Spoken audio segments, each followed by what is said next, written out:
வணக்கம் உறவுகளே, நான் உங்கள் தமிழ் அகண்டமிழ் அமானுஷம் சேனலுக்கு உங்களை வரவேற்கிறோம். இன்றைக்கு நாம் 19வது எபிசோடாக என்ன திகில் சம்பவம் இன்றைக்கி நாம் பார்க்க போகிறோம்னு பார்த்தீங்கன்னா, வேலை முடித்துவிட்டு இரவில் தனியாக சரக்கடிக்க சென்ற நபருக்கு நடந்த திகில் சம்பவம் தாங்க இன்றைக்கி நாம் பார்க்க போகிறோம். இந்த சம்பவம் விறுவிறுப்பாகவும் திகிலாகவும் இருக்க போதுங்க. வீடியோவை கடைசி வரைக்கும் பாருங்கள். நாம் வீடியோவுக்கு போகிறதுக்கு முன்னாடி நம்முடைய சேனலை இன்னும் சப்ஸ்கிரைப் பண்ணலைன்னா சப்ஸ்கிரைப் பண்ணிக்கோங்க. பெல் பட்டனை அழுத்தி ஆள் கொடுங்க. அப்போ தான் நான் போடக்கூடிய வீடியோ நோட்டிஃபிகேஷனாக உங்களுக்கு வரும்.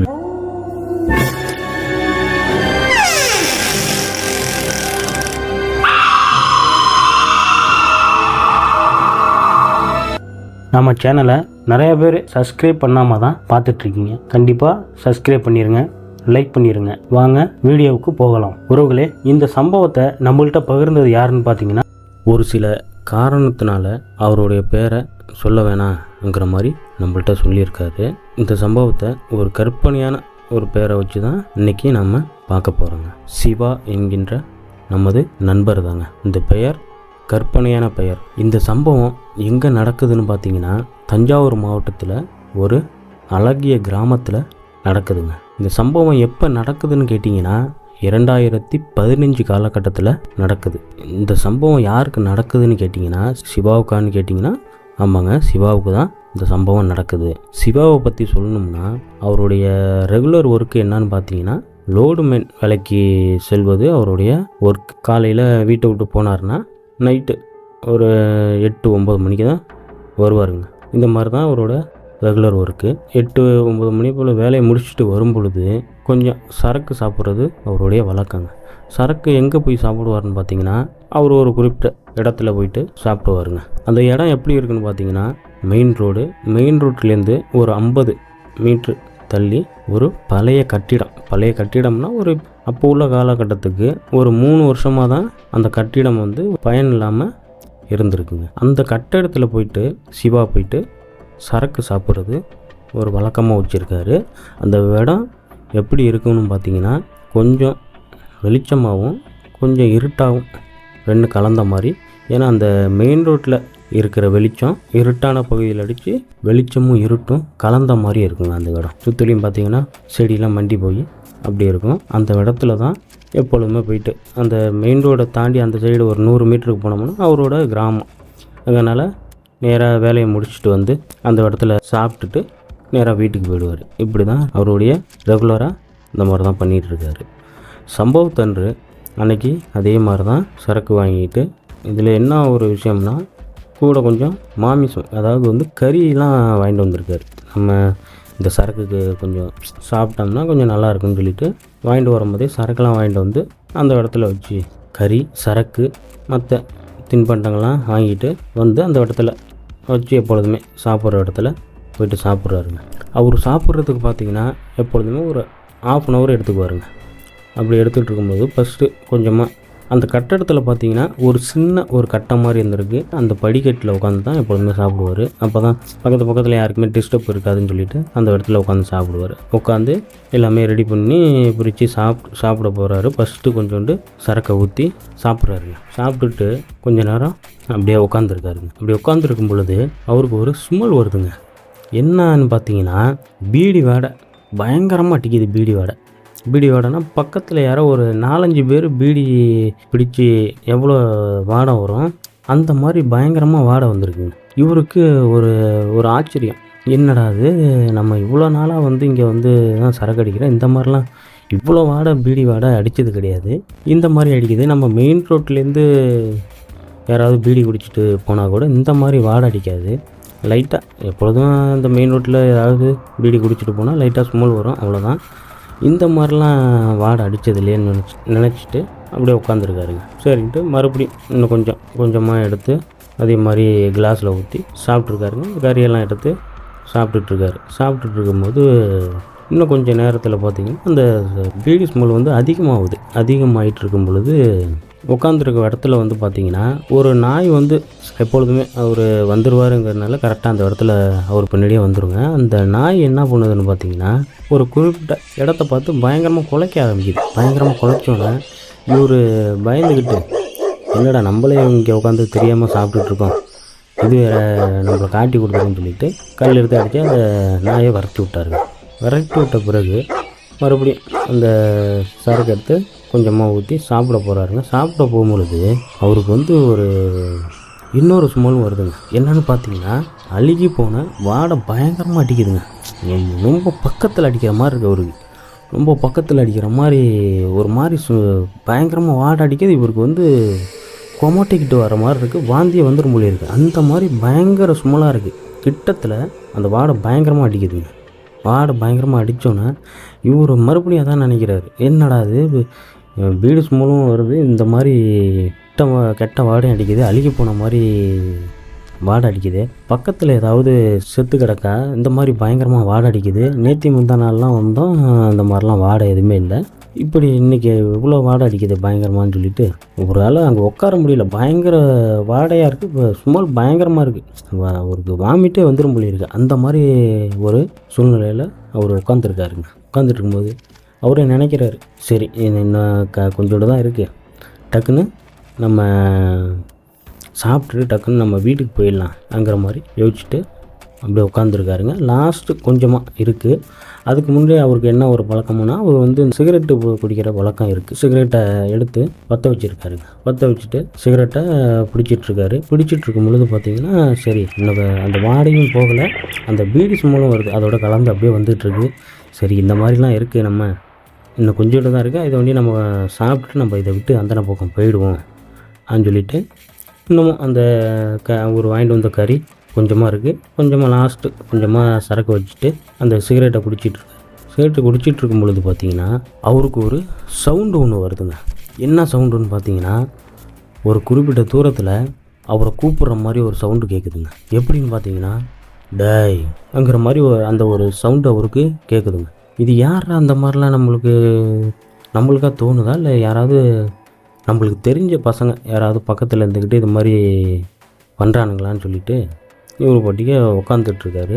மறுபடியும் கொஞ்சம் நேரத்தில் பார்த்தீங்கன்னா அதே மாதிரி டாய்ங்கிற மாதிரி அதே மாதிரி சவுண்டு வந்துருக்கு. இவர் சரி நம்மளுக்கு தெரிஞ்ச பசங்க யாராவது நம்ம வரதை பார்த்துட்டு இங்கே யாரோ நண்பர்களாம் அந்த ஒரு மாதிரி பயமுறுத்துறது கிண்டல் பண்ணுறது அந்த மாதிரிலாம் பண்ணுவாங்களே, அந்த மாதிரி நினச்சிக்கிட்டு இவர் வந்து இவர் என்ன பண்ணியிருக்காரு பார்த்தீங்கன்னா கொஞ்சம் பேடாக திட்டாருங்க, பயங்கரமாக திட்டாரு. நல்லா பேட் வார்த்தைலாம் நிறையா சொல்லி திட்டியிருக்காரு. திட்டினோன்னே கொஞ்சம் நேரத்தில் பார்த்தீங்கன்னா ரொம்ப ஒரு மாதிரி கோவப்பட்டு பேசுகிற மாதிரி பயங்கரமாக டாய்ன்ட்டு ஒரு மாதிரி சவுண்டு பயங்கரமாக வந்திருக்கு. நம்மளுக்கு என்னடா இப்படிலாம் தோணுது, ஏதோ சுற்றி நல்லா பக்கத்தில் பின்னாடியே எல்லாம் எங்கே பார்த்தாலும் சுற்றி பார்க்குறாரு, யாருமே கிடையாது. ஏன்னா வந்து யாராவது வரணும்னா அவர் உட்காந்துருக்க எய்த்த மாதிரி தான் வரணும், சைட்லேருந்து இந்த சைட்லேருந்துலாம் யாரும் வர முடியாது. ஏன்னா ஃபுல்லாக அந்த சைடு பார்த்திங்கன்னா வயல் அந்த மாதிரிலாம் இருக்குது, அதனால் அங்கேருந்து யாரும் வர முடியாது, அவர் எதிர் திசையில் பார்த்து தான் வரணும். இப்போ நம்ம வந்ததுக்கப்புறம் யாருமே வரல, இந்த மாதிரிலாம் யார் நம்மளை கூப்பிட்றது பேசுகிறதுன்னு சொல்லிட்டு அப்படியே யோசிச்சுட்டே உட்காந்துருக்கும் பொழுது சரி நம்ம இப்படிலாம் தோணுது, நம்ம என்ன பண்ணுவோம், டக்குன்னு இதை நம்ம சாப்பிட்டுட்டு கிளம்புவோம்னு சொல்லிட்டு சவுண்டு வந்த திசையை நோக்கி உன்னிப்பாக கவனித்து பார்க்குறாருங்க. கவனித்து பார்க்கும் பொழுது பார்த்திங்கன்னா வேலி மாதிரி போட்டிருப்பாங்க. அவர் உட்காந்துருக்க அந்த கட்டடத்துக்கு பின்னாடி பார்த்திங்கன்னா தோட்டம் மாதிரி இருக்குது. அந்த தோட்டத்தில் வந்து ஆடு யாரும் எதுவும் போயிடக்கூடாதுன்னு சொல்லிட்டு அந்த முள்ளுவேலி போட்டிருக்காங்க. அந்த முள்ளுவேலி மூளையில் பார்த்திங்கன்னா ஒரு கருப்பான உருவம் மாதிரி உட்காந்த மெனிக்கு இருக்குங்க. உட்காந்த மெனிக்கு இருந்தோன்னே இவர் ரொம்ப நேரமாக அது என்னவாக இருக்கும், நாயாக இருக்குமா வேறு ஏதாவது இருக்குமான்னு சொல்லிட்டு உத்து அப்படியே கவனிக்கிறாருங்க.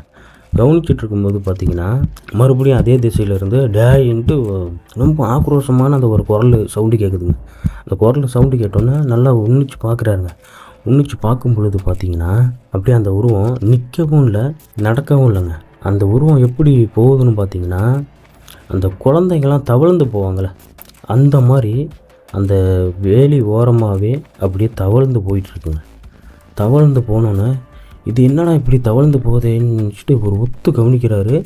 ஒரு நல்ல ஒரு கொஞ்சம் பாடியாக இருக்குது அந்த உருவம் அப்படியே தவழ்ந்து அப்படியே கிராஸ் பண்ணி அப்படியே போகுதுங்க. அந்த அவர் உட்காந்துருக்க சைடில் அப்படியே போகுதுங்க.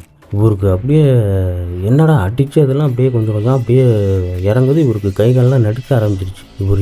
இது என்னவாக இருக்கும், நம்மளுக்கு வந்து இந்த மாதிரிலாம் சவுண்டு கேட்குது, வாடையும் ஒரு மாதிரி இன்னும் அந்த வாடை போகவே இல்லை. எப்படின்னா அந்த அழுகுன வாடை போகவே இல்லை. இப்படிலாம் நம்மளுக்கு வாடை அடிக்குது, இந்த மாதிரிலாம் நம்மளுக்கு தோணுதுன்னு சொல்லிட்டு வச்சுருக்கிறது கொஞ்சோண்டு சரக்கு. அதை வந்து நம்ம டக்குன்னு சாப்பிட்டுட்டு நம்ம கிளம்பிடுவோம் அப்படின்னு சொல்லிட்டு அந்த வச்சுருந்த கையில் வச்சுருந்த சிகரெட்டை தூக்கி போட்டுட்டு டம்ளரை இப்படி எடுக்க போயிருக்காருங்க. எடுக்க போகும் பொழுது அந்த சம்பவத்தை பார்க்கும் பொழுது அவருக்கு இதய துடிப்பே நின்று போயிடுச்சுங்கிற மாதிரி அவர் நினச்சிருக்காருங்க. அப்படி என்ன சம்பவத்தை பார்க்குறாருன்னு பார்த்தீங்கன்னா, அந்த வேலி ஓரமாக போன உருவம் அவர் காலடி பக்கத்தில் வந்து இன்னுக்கிட்ட அந்த கிளாஸை மட்டும் அப்படியே எடுக்கிற மாதிரி இருந்திருக்குங்க. இவர் அதை பார்த்தோன்னே எல்லாத்தையும் அப்படி தூக்கி போட்டு கண்ணை மூடிட்டு ஓடி இருக்காருங்க. கண்ணை மூடிட்டு ரோடை கிராஸ் பண்ணி ஒரு கிராமத்துக்கு ஓடி இருக்காருங்க. ஏன்னா அந்த அவர் உட்காந்துருக்க இடத்துலேருந்து அவர் கிராமத்துக்கு வீட்டுக்கு போகிறதுக்கே ஒரு 100 மீட்டர் தூரங்கிறனால ஓடி இருக்காருங்க. ஓடிட்டு அவர் கிராமத்து தெருவில் போயிட்டு அவர் வீட்டுக்கிட்ட போகிறாருங்க. வீட்டுக்கிட்ட போகும்பொழுது பார்த்திங்கன்னா, இவர் எப்பொழுதுமே இதே மாதிரி சாப்பிட்டுட்டு வீட்டுக்கு வரும்பொழுது நேராக வீட்டுக்குள்ளே போயிட்டு ஒரு மீடியமான வீடு, அந்த ஹாலில் இருக்கிற டிவியை கொஞ்சம் நேரம் பார்த்துட்டு ஒரு 1/2 1 ஹவரோ டிவியை பார்த்துட்டு அதுக்கப்புறம் தான் அவங்க அம்மா சாப்பாடு போடுவாங்க, அதை சாப்பிடுவார். இவர் வந்து அன்றைக்கி என்ன பண்ணுறாருன்னு பார்த்தீங்கன்னா, நேராக அந்த தெரு வழியாக போயிட்டு அவங்க வீட்டில் படிக்கட்டில் போயிட்டு உட்காந்துட்டு நகர்ந்து போயிட்டு வீட்டுக்குள்ளே போகாமல் அந்த படி ஓரமாகவே உட்காந்துருக்காருங்க. படி ஓரமாக உட்காந்தோன்னே அவங்க வீட்டில் யார் இருக்கான்னு பார்த்தீங்கன்னா, அவங்க அம்மா, சிவா, அவங்க அண்ணன் 3 பேர் தான் இருக்காங்க. அப்பா கிடையாது. அப்படி இருக்கும்போது அவங்க அம்மா பார்க்குறாங்க, சரி பையன் வேலைக்கு போயிட்டு வந்திருக்கான், அவர் பெரிய பையன் வந்து அப்போ தான் எங்கேயோ போயிட்டு வந்திருக்காரு, சரி நம்ம 3 பேரும் சாப்பிட்லாம். ஏன்னா வந்து அவர் வந்து உள்ளே வரல, யாரும் சிவா வந்து உள்ளே போகாமல் அந்த படிக்கட்டு ஓரமாகவே, படிக்கட்டு கொஞ்சம் அதாவது வீட்டுக்குள்ளே போகிற திண்ணைன்னு சொல்லுவாங்க, அந்த திண்ணையிலே உட்காந்துருக்காரு. சரி இவங்க அம்மாலாம் பார்த்துட்டு சரி வா சாப்பிட்லான்னு சொல்லிவிட்டு அவங்க பெரிய பையனையும் சிவாவையும் கூப்பிட்றாங்க. சிவாவையும் கூப்பிடும் பொழுது இவர் வந்து அந்த உட்காந்த இடத்த விட்டு ஏந்திரிக்க மாட்டுறாருங்க. ஏந்திரிக்காமல் ஆல்ரெடி பார்த்திங்கன்னா சிவாவுக்கு எப்படி கண்ணெலாம் எப்படி இருக்கும் பார்த்திங்கன்னா, நார்மலாகவே கண்ணெலாம் கொஞ்சம் பெருசாக தான் இருக்கும். இவர் ஒரு மாதிரி உருட்டி முழிக்கிறாரு. அங்கே முழிக்கிறாரு, இங்கே முழிக்கிறாரு, அப்படியே ஒரு மாதிரி கண்ணை உருட்டி பார்த்தோன்னே அவங்க அம்மாவும் அண்ணனும் பார்க்குறாங்க, என்னடா இவன் வந்தான் வீட்டுக்குள்ளே வந்துட்டு பொழுதும் உட்காந்துருப்பான், என்னடா அங்கே திண்ணையிலே உட்காந்துருக்கானே ஆன்னு சொல்லிட்டு இவங்களும் யோசிச்சுக்கிட்டு உட்காந்துருக்காங்க. சரி வாடா சாப்பிடுன்னு சொன்னோன்னே எந்த ஒரு பதிலும் பேசாமல் அந்த மாதிரியே முழிச்சிட்டு உட்காந்தோன்னே அவங்க அண்ணன் என்ன சொல்கிறாரு, சரிம்மா அங்கே கொண்டு சாப்பாடு கொடு, ஏன்னா வந்து வேலைக்கு போயிட்டு வந்திருப்போம், கொஞ்சம் டயர்டாக இருக்கும், அதனால் அங்கேயே உட்காந்துருக்கான்னு சொல்லிட்டு சாப்பாடு எடுத்து வந்து அவர் சிவா உட்காந்துருக்க இடத்துலையே சாப்பாடு போட்டிருக்காங்க. சாப்பாடு போட்டோன்னே எதுவுமே பேசலை. கை கழுவுறதுக்கு தண்ணி எடுத்து வரவான்னு கேட்டதுக்கு அங்கிற மாதிரி அந்த ஒரு சவுண்டை தான் கொடுக்குறாரு ஒழிஞ்சு மற்றது எதுவுமே பேச மாட்டுறாரு. தண்ணியை வந்து கொடுத்துருக்காங்க. உட்காந்த இடத்துலையே பக்கத்துலேயே அப்படியே கை கழுவி இருக்காரு. கையை கழுவிட்டு சாப்பாடு அவங்க அம்மா எடுத்து வந்து வைக்கிறாங்க. பயங்கரமாக சாப்பிட்றாரு. இந்த மாதிரி அவர் இவ்வளோ நாளில் வந்து அந்த மாதிரி அவர் வந்து சாப்பிட்டதே கிடையாதுங்க. அந்த மாதிரி பயங்கரமாக சாப்பிட்றாருங்க. சாப்பிட்டுட்டு இருக்கும் பொழுது அவங்க அம்மாவுக்கும் அண்ணனுக்கும் பயங்கரமாக ஆச்சரியமாக இருக்குது. என்னடா அவன் இந்த மாதிரிலாம் இவன் சாப்பிட மாட்டானே, என்ன இப்படி, அதாவது வந்து ஒரு தீனி சொல்லுவாங்கள்ல, தீனி திங்கிறான்ங்கிற மாதிரி அவங்க அம்மாவும் அவங்க அண்ணனும் பார்த்துட்ருக்காங்க. என்னடா தீனி திங்கிறான்ங்கிற மாதிரி 2 பேருமே பார்த்துட்ருக்கும் பொழுது, சரி வேலை கொஞ்சம் அதிகம் போல் இருக்குது, அதனால தான் கொஞ்சம் இந்த மாதிரிலாம் சாப்பிட்றான் அப்படின்னு சொல்லிட்டு 2 பேரும் பார்த்துட்ருக்காங்க. பார்த்துட்ருக்கும் பொழுது பார்த்திங்கன்னா இதில் வந்து சாப்பாடு வந்து எப்படி செஞ்சுருக்காங்கன்னா, ஏன்னா கிராமம் பக்கங்கிறதுனால வந்து காலை டைமில் டக்குன்னு சாப்பிட்டு போகணுங்கிறதுக்காக காலை டைமில் வந்து எதுவும் செய்ய முடியாதுங்கிறதுனால நைட்டே அந்த சாப்பாடு கொஞ்சம், அதாவது வந்து அதிகமாக சாப்பாடு வடித்து காலையில் பழையது சாப்பிட்டுட்டு வேலைக்கு போயிடுவாங்க. அந்த மாதிரி தான் அவங்க எப்பொழுதுமே பிளான் பண்ணி பண்ணுறது. இவர் என்ன பண்ணுறாருன்னு பார்த்தீங்கன்னா, சாப்பாடு கேட்டுக்கிட்டே இருக்கார். கேட்டுருக்காருன்னா சாப்பிட்றாரு, அப்படியே உட்காந்துருக்காரு. அவங்க அம்மா வந்து சாப்பாடு வேணுமான்னு கேட்குறாங்க. கேட்கும்பொழுது அதே மாதிரி ஆங்கிற மாதிரி ஒரு அந்த சவுண்டு மட்டும்தான் சொல்கிறாரு ஒழிஞ்சு மற்ற எதுவும் பேச மாட்டுறாரா. இதே மாதிரியே கிட்டத்தட்ட ஒரு எப்பொழுதுமே வந்து அவங்க 3 பேர் இருக்கனால ஒரு 6 பேர் சாப்பிட்ற மாதிரி தான் சாப்பாடு செய்வாங்களாம். அந்த 5 பேர், ஏன்னா அவங்க அண்ணன் வேறு சாப்பிட்டுட்ருக்காரு, அந்த 5-6 சாப்பாட்டையும் அன்னைக்கு நைட்டு சாப்பிட்ருக்காருங்க. சாப்பிட்டுட்டு என்னடா இப்போல்லாம் சாப்பிட்றானேன்னு சொல்லிட்டு, சரி ஏதோ பசியில் இருக்கான், ஏதோ வேலை கொஞ்சம் அதிகம் சொல்லிவிட்டு அவங்க அம்மாவும் பெருசாக கேர் பண்ணிக்கல, அவங்க அண்ணனும் பெருசாக கேர் பண்ணிக்காமல் சரி போட்டோன்னு சொல்லிட்டு அவங்க அண்ணன் போயிட்டு பாயெல்லாம் விரித்து போட்டு படுத்துட்டாருங்க. இவர் சிவா என்ன பண்ணுறாருன்னு பார்த்தீங்கன்னா அங்கேயே தாங்க உட்காந்துருக்கும் பொழுது பார்த்தீங்கன்னா அவங்க அம்மா சொல்கிறாங்க, பேரை சொல்லி போயிட்டு படுறாங்கிறாங்க. உள்ளே போகவே மாட்டுறாருங்க. உள்ளே போகாமல் என்னடா இப்படி உட்காந்துருக்கான், அதே மாதிரி பேந்தனை முழிக்கிறாரு. அதாவது வந்து மொழியெல்லாம் பார்த்தீங்கன்னா உருட்டி முழிக்கிறாரு. ஒரு மாதிரி உருட்டி முழிச்சோன்னே அவங்க அண்ணனை கூப்பிட்டு, என்னடா இது மாதிரி அவன் சிவா உட்காந்துருக்கான், அவனை போய் என்னன்னு பார்த்து வீட்டுக்குள்ளே வந்து அழைச்சிட்டு வந்து படுக்க விடா சொன்னோன்னே அவரும் கூப்பிட்ருக்காருங்க. பேரை சொல்லி உள்ளே வந்து படுறான்னு சொன்னோன்னே இவர் சிவா என்ன பண்ணியிருக்காருன்னு பார்த்தீங்கன்னா வீட்டுக்குள்ளே போகாமல், அதாவது வந்து வெளியில் போகிறாருங்க. படியை விட்டு இறங்கி வெளியில் போகிறார். அவர் வந்து எப்படி போகிறாருன்னு பார்த்தீங்கன்னா குழந்தைங்க தவழ்ந்து போகுங்கள அந்த மாதிரியே வந்து அப்படியே தவழ்ந்து போயிட்டுருக்காருங்க. தவழ்ந்து போகிறதுனா அவர் வந்து நடக்க மாட்டுறாரு, அந்த உட்காந்த மணிக்கு தான் அப்படியே தவழ்ந்து போகிறாரு. படியை விட்டு இறங்கணுன்னா அந்த தெருவு வருது, தெருவில் வந்து அப்படியே உட்காந்துருக்காரு. செத்த நேரம் கொஞ்ச நேரம் அப்படியே உட்காந்துருக்காரு, மறுபடியும் அப்படியே தவழ்ந்து போயிட்டுருக்காரு. எங்கே போகிறாருன்னு பார்த்தீங்கன்னா அவர் அங்கேருந்து உடையாந்தாரு பாருங்க, அந்த திசையை நோக்கி அப்படியே தவழ்ந்து போயிட்டுருக்காரு. தவழ்ந்து போனோன்னே இவங்க அம்மா என்ன வந்து பார்த்துருக்காங்க. பார்த்துட்டு என்னடா இங்கே உட்காந்துருந்தவனை ஆளை காணும்னு சொல்லிவிட்டு வெளியில் போயிட்டு பார்க்குறாங்க. வெளியில் அதே மாதிரி தவழ்ந்து போயிட்டுருக்கு. என்னடா இந்த மாதிரிலாம் தவழ்ந்து போகிறான்னு சொல்லிட்டு அவங்க அண்ணனை கூப்பிட்டு, அங்கே பாரு அவன் சிவா எப்படி போயிட்டுருக்கான், ஒரு மாதிரி நடந்துக்கிறான், என்னான்னு போய் பாரான்னு சொன்னோன்னா அவங்க அண்ணன் ஏந்திரிச்சு உடையாந்து போயிட்டு பார்க்கும் பொழுது அதே மாதிரி தவழ்ந்து போகிறாருங்க. இவர் போயிட்டு அடே என்னடா இப்படிலாம் பண்ணிகிட்ருக்க என்னான்ட்டு இப்போ பிடிச்சி தூக்குறாங்க. அவர் ஏந்திரிக்க மாட்டுறாரு. அவங்க 2 பேர் கையும் பிடிச்சி தட்டி விடுறாரு. அவங்கள பார்க்கும்போது முறைக்க பார்க்குறாருங்க. முறைச்சி பார்த்தோன்னே இவன் என்னடா இப்படிலாம் பண்ணியிருக்கான்னு சொல்லிட்டு, இல்லை வாடா வீட்டுக்கு போகண்டா, என்னடா இப்படிலாம் பண்ணிகிட்ருக்க சொல்லிட்டு பிடிச்சி இழுக்கிறாரு. போக மாட்டுறாருங்க. அதாவது வந்து ஏந்திரிச்சு நிற்க மாட்டுறாரு. நிற்காமல் கூப்பிட்டாங்கன்னா உட்காந்துக்கிறாரு. உட்காந்துட்டு மறுபடியும் அவங்க அமைதியானோன்னா மறுபடியும் அதே மாதிரி தவழ்ந்து போகிற மாதிரி போயிட்டுருக்காருங்க.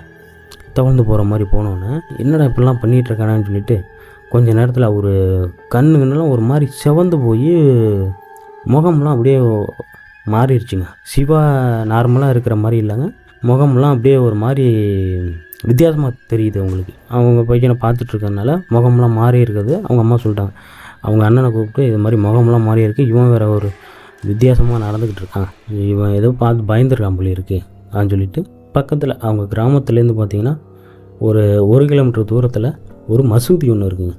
அந்த மசூதியில் போயிட்டு கயிறு கட்டிட்டு வரலாம் சொல்லிவிட்டு ஆளை கூப்பிட்றாங்க. போக மாட்டுறாருங்க. போகாமல் அப்படியே தான் உட்காந்துருக்காரு. ஆனால் யாருக்கிட்டையுமே எந்த ஒரு வார்த்தையும் பேச மாட்டாரு. ஆனால் வந்து பார்க்குறவங்களெல்லாம் முறைச்சி பார்க்குறாரு. மறுபடியும் அப்படியே ஒரு மாதிரி தவழ்ந்து போகிறாரு. நிற்க மாட்டுறாரு, எதுவுமே பண்ண மாட்டுறாரா. அந்த மாதிரி இருக்கிறதுனா சரி இவனை என்ன பண்ணுறதுன்னு நினச்சிட்டு டக்குன்னு ஒரு ஆட்டோ வர சொல்லி அதில் ஏற்றுறாங்க. ஏற மாட்டுறாரு. ரொம்ப ஒரு மாதிரி யார் வந்து அவரை தொட்டாலுமே கையை உதறி விடுறாரு. சரின்ட்டு இவங்க நான் ஒரு 4-5 பேரை ஆட்டோவில் வச்சு அந்த மசூதிக்கு கொண்டு போகிறாங்க. மசூதிக்கு கொண்டு போனோன்னே ஆட்டோ போயிட்டு அந்த மசூதியில் நிற்கும் பொழுது என்ன பண்ணுறாருன்னா உள்ளே போக மாட்டுறாருங்க. ஆட்டோக்குள்ளே போயிட்டு அணையிறாரு. அப்படியே யார் பிடிச்சி இழுத்தாலும் வர மாட்டாரு. ரொம்ப ஒரு மாதிரி இரும்பு மாதிரி இருக்கார். வெளியிலேயே அந்த ஆட்டோ விட்டு இறங்க மாட்டுறாரு. பக்கத்தில் உள்ளவங்களாம் தானே போயிருக்கிறாங்க. அவங்கெல்லாம் வந்து மல்லு கட்டி அவரை அப்படியே இறக்கணுன்னா நிற்க மாட்டுறாரு. அதே மாதிரி உட்காந்த மணியே தான் இருக்கிறாரு. அந்த ஆட்டோவிலேருந்து இறக்கி அப்படியே குண்டலாக்கா அப்படியே 4 பேருமே தூக்கிட்டு போகிறாங்க. தூக்கிட்டு போயிட்டு அங்கே ஓதி கயிறு கட்டுவாங்க. அவருக்கு முன்னாடி போயிட்டு உட்கார வச்சோன்னே மந்திரம்லாம் ஓத ஆரம்பித்தோன்னே கையெல்லாம் எப்படி வச்சுருக்காருன்னா அந்த கையெல்லாம் மடக்கிக்கிட்டு ஒரு மாதிரி மடக்கிட்டு உட்காந்துருக்காரு. எப்படின்னு பார்த்தீங்கன்னா விரல்லாம் பார்த்தீங்கன்னா மடங்கி போய் ஒரு மாதிரி அப்படியே கையெல்லாம் அந்த மாதிரி வச்சுக்கிட்டு அப்படி உட்காந்துருக்காருங்க. உட்காந்துக்கிட்டு இருக்கும் பொழுது அவர் ஒரு சில மந்திரம்லாம் ஓத ஆரம்பித்தோன்னே ஒரு சில விஷயங்கள் சொல்கிறாருங்க. யாருக்கிட்ட? அவங்க அண்ணனுக்கிட்டேயும் அவங்க அம்மா அவங்க கூட்டிகிட்டு வந்தவங்கள்ட்ட சொல்கிறாருங்க. உங்கள் பையன் நடந்துக்கிற விதத்துலேயே உங்கள் பையனுக்கு என்னென்னு தெரிஞ்சிருக்கும் உங்களுக்கு. அவர் இந்த கையெல்லாம் இப்படி வச்சுக்கிட்டு உட்காந்துக்கிட்டு ஏந்திரிக்க முடியாமல் தவழ்ந்து போகிறது ஏன்ட்டு உங்களுக்கே தெரிஞ்சிருக்கும். இந்த கயிறு கட்டுற ஐயா சொல்லியிருக்காருங்க. சொன்னோன்னே இவங்க வீட்டில் அவங்க அண்ணனுக்கும் அவங்க அம்மாவுக்கும் ஆல்ரெடி கொஞ்சம் டவுட்டு இருந்துச்சு. ஏன்னா வந்து அவர் கிராமத்தில் ஒரு எப்படியா இருந்தாலும் ஒரு 55 வயசு ஒரு நபர் வந்து இந்த மாதிரி தான் அதாவது வந்து நடக்க மாட்டார், இந்த மாதிரி தான் ஊர்ந்து போகாது, கையெல்லாம் பார்த்திங்கன்னா ஒரு மாதிரி மடக்கிக்கிட்டு அந்த மாதிரி தான் இருப்பார். அவர் மாதிரியே செய்கையெல்லாம் பண்ணதுனால தான் கொஞ்சம் டவுட்டு இருந்ததுனால தான் மசூதிக்கு அழைச்சிட்டு போனாங்க. அவங்க கயிறு போடுறவரும் கரெக்டாக சொல்லியிருக்காரு. ஆமாங்க ஐயா, அந்த மாதிரி தான் எங்களுக்கும் தோணுச்சு. ஆனால் யாருன்னு உங்களுக்கே தெரிஞ்சிருக்கும். அவர் தான் உங்கள் பையன் உடம்புல இறங்கியிருக்காரு. அவர் கேட்குறாரு, அவர் இறந்து எவ்வளோ நாள் ஆகுது? ஏன்னா வந்து இவர்கிட்ட கேட்டால் எந்த ஒரு பதிலுமே சொல்ல மாட்டார். ஏன்னா வந்து அவர் உயிரோடு இருக்கும் பொழுதே பார்த்தீங்கன்னா யார்ட்டையும் பேச மாட்டார், யாரை பார்த்தாலும் மறப்பார், பீடி குடிச்சிக்கிட்டே இருப்பார். அந்த இறந்து போனவர் அப்படி இருப்பார். அதனால் வந்து இப்போயுமே என்ன தான் கேட்டாலுமே எதுவுமே சொல்கிறதில்ல, மௌனமாகவே அமைதியாகவே உட்காந்துருக்காரு. உட்காந்துக்கிட்டு எல்லாருமே முறைக்க பார்த்துக்கிட்டு அப்படியே உட்காந்துருக்காரு. அவங்க அம்மா என்ன சொல்கிறாங்கன்னா, ஆமாங்க ஐயா, அவர் இறந்து இப்போ ஒரு 2 வருஷம் ஆகுது. அவர் தான்மா உங்கள் பையன் மேலே இறங்கியிருக்காரு. அந்த இவர் போயிட்டு சரக்கு சாப்பிட்டாரு பார்த்தீங்களா, அந்த கட்டடத்தில் தான் அவர் எப்பொழுதுமே இருப்பார். எப்படின்னா அங்கே தான் இருக்கிறது, சாப்பாடு வந்து அவங்க வீட்டிலேருந்து கொண்டு வருவாங்க, அதை சாப்பிட்டுட்டு அங்கேயே தான் தூங்குறது. அந்த கட்டடத்தில் தான் அவருடைய வாழ்க்கையை ஓடிக்கிட்டு இருந்துச்சு. அவர் வந்து திடீர்னு அப்போ வந்து இறந்து கிடந்திருக்காரு. இறந்து கிடந்தோன்னு தான் மற்ற சடங்கெல்லாம் செஞ்சு எடுத்துகிட்டு போயிருக்காரு. அந்த இடத்துல தான் இவர் போயிட்டு சரக்கு போயிட்டு சாப்பிட்ருக்காரு. பையன் போயிட்டு சரக்கு சாப்பிட்டதுனால மட்டும் கிடையாது, கறியெல்லாம் எடுத்துகிட்டு போயிட்டு அங்கே உட்காந்து சாப்பிட்டுக்கிட்டு இருந்திருக்காரு. அதனால தான் பின்னாடியே வந்து உங்கள் பையனை வந்து தொட்டிருக்காரு அப்படின்னு சொல்லிவிட்டு மந்திரம்லாம் கொஞ்சம் ஓதி கயிறு கட்டிட்டு அவர் கையில் வச்சிருந்த தண்ணியெலாம் கொஞ்சம் தெளிச்சிருக்காங்க. தெளித்தோன்னே ஒரு 10 நிமிஷத்தில் பார்த்தீங்கன்னா சிவா அவருடைய சுய நினைவுக்கு வராருங்க. அங்கேயே வச்சு என்னடா நடந்துச்சு, என்ன இதுன்ட்டு அவங்க அம்மா கேட்குறாங்க. கேட்டோன்னே சொல்கிறாருங்க, நடந்ததெல்லாம் சொல்கிறாருங்க. இது மாதிரிமா நான் அந்த இடத்துக்கு போனேன், இது மாதிரி சாப்பிட்டுட்டு இருந்தேன். நான் எப்பொழுதுமே அந்த இடத்துல தான் போயிட்டு சாப்பிடுவேன். நான் வரும்பொழுது கொஞ்சம் கறி மற்ற தின்பண்டங்கள்லாம் வாங்கிட்டு வந்தேன். அந்த பீடி வாடை பயங்கரமாக அடிச்சிச்சு. சரி, பக்கத்தில் தான் யாரோ அந்த பீடியை குடிச்சிட்டு போயிட்டுருக்காங்க நான் நினச்சிட்டு இருந்தேன். அதுக்கப்புறம் ஒரு மாதிரி அழுகுன சும்பல் மாதிரி வந்தது. நானும் அதை பெருசாக எதுவும் எடுத்துக்காமல் அப்படியே உட்காந்து நான் சாப்பிட்டுட்டு இருந்தேன். சாப்பிட்டுட்டு இருக்கும்பொழுது பார்த்தீங்கன்னா இந்த டம்ளரை யாரோ எடுத்த மாதிரி இருந்துச்சுமா. ஒரு உருவம், அதாவது வந்து அங்கே நடந்தது எல்லாமே ஒன்று விடாமல் சொல்லியிருக்காருங்க. இந்த உருவத்தை பார்த்தோன்னே நான் டம்ளர் எடுக்கிற மாதிரி இருக்கும் பொழுது பயந்து போயிட்டு ரோட்டை கிராஸ் பண்ணி, அந்த மெயின் ரோட்டை கிராஸ் பண்ணி உடையாந்தது மட்டும்தாங்க எனக்கு ஞாபகம் இருக்குது. அதுக்கப்புறம் என்ன நடந்ததுன்னு எனக்கு தெரியல அப்படின்னு சொன்னதுமே, கயிறு கட்டுற ஐயா, இந்த மாதிரிலாம் எதுக்கு நைட்டில் போயிட்டு இந்த மாதிரி மாமிஸ்லாம் எடுத்துகிட்டு போயிட்டு எதுக்கு சாப்பிட்றீங்க சொல்லி அவருக்கு கொஞ்சம் அட்வைஸ்லாம் பண்ணி விட்டு வீட்டுக்கு அனுப்பி விட்ருக்காருங்க. அதுலேருந்து பார்த்தீங்கன்னா இந்த மாதிரி கறி சரக்கெல்லாம் எடுத்துகிட்டு போனால் அந்த இடத்துக்கு இன்ன வரைக்கும் அவர் போக மாட்டாருங்க. இப்போ வந்து பார்த்திங்கன்னா அந்த கட்டடத்தெல்லாம் இடிச்சிட்டு கொஞ்சம் பிளாட்டு மாதிரி தான் இருக்குது. இந்த சம்பவம் நடந்ததுலேருந்து அந்த இடத்துக்கு போகிறதையே விட்டாருங்க. அதுக்கப்புறம் இவருக்கு வந்து இந்த மாதிரி எந்த ஒரு சேட்டையும் இல்லை, இந்த மாதிரி எந்த ஒரு சம்பவம் இது வரைக்கும் நடந்ததில்லைங்கிற மாதிரி தாங்க நம்மள்கிட்ட இந்த சம்பவத்தை சொல்லி முடித்தாருங்க. அவருக்கு ஒரு நன்றியை சொல்லிக்கலாங்க. இந்த சம்பவத்தின் பற்றின கருத்துக்களை கமெண்ட் பாக்ஸில் பதிவிடுங்க. இந்த வீடியோ உங்களுக்கு பிடிச்சிருந்துச்சுன்னா லைக் பண்ணுங்கள், ஷேர் பண்ணுங்கள், கண்டிப்பாக சப்ஸ்கிரைப் பண்ணிடுங்க. இதுபோல் இன்னொரு அமானுஷ்ய திகில் சம்பவத்தில் சந்திக்கும் வரை உங்களிடமிருந்து விடைபெறுவது நான் உங்கள் தமிழ். நன்றி உறவுகளே.